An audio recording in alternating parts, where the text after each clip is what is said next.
Hello, I'm Hannah, a mom and pediatric speech-language pathologist, providing you with exercises, strategies, and tips to help make feeding your little one more enjoyable.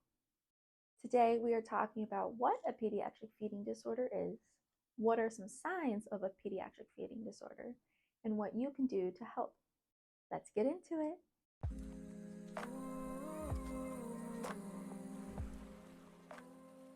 What is a pediatric feeding disorder? In 2019, Dr. Godet and colleagues defined pediatric feeding disorders as a disturbance in oral intake of nutrients inappropriate for age, lasting at least 2 weeks, and is associated with a medical, nutritional, feeding skill, and/or psychosocial dysfunction.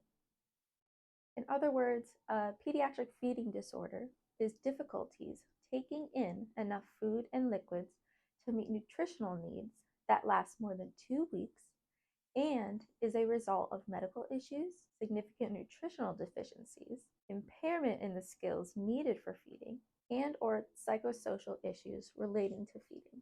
Also, a pediatric feeding disorder does not include eating disorders such as anorexia or bulimia, nor does it include cultural or religious patterns of eating, such as fasting. What are common signs of a pediatric feeding disorder? Number 1 is difficulty swallowing. This might look like frequent coughing, choking, or gagging that is not age appropriate or that happens a lot. Number 2 is difficulties managing food. This might look like trouble moving food to their teeth in order to chew, maybe holding or pocketing food in their cheeks, or having food or liquid fall out of their mouth unintentionally. Number 3 is difficulties breathing during or after eating.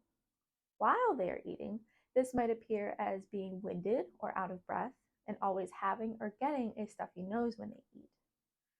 After they eat, it might appear as frequent burping, coughing, or vomiting. Number 4 is having a restricted diet. This might look like a preference for only crunchy foods, like crackers. Maybe negative behaviors when you try to give a different brand of, say, chicken nuggets that look the same as the preferred brand. While picky or restrictive eating can be expected with children under the age of 5, if this persists or it seems extreme and is accompanied with negative behaviors, difficulties gaining weight, or frequent illness, then this might be an indication of a possible pediatric feeding disorder.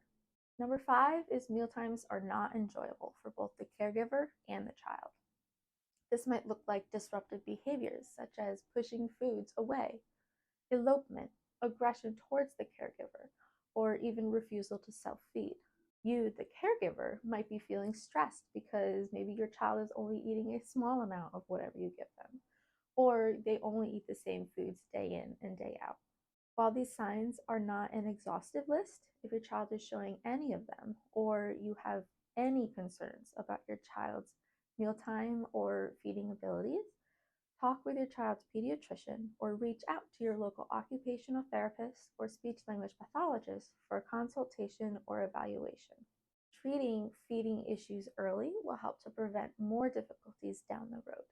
To learn more about pediatric feeding disorders, check out my other videos, and be sure to check out resources such as Feeding Matters to learn more and know that you are not alone in this. Thank you so much for watching. I'll see you next time. Bye.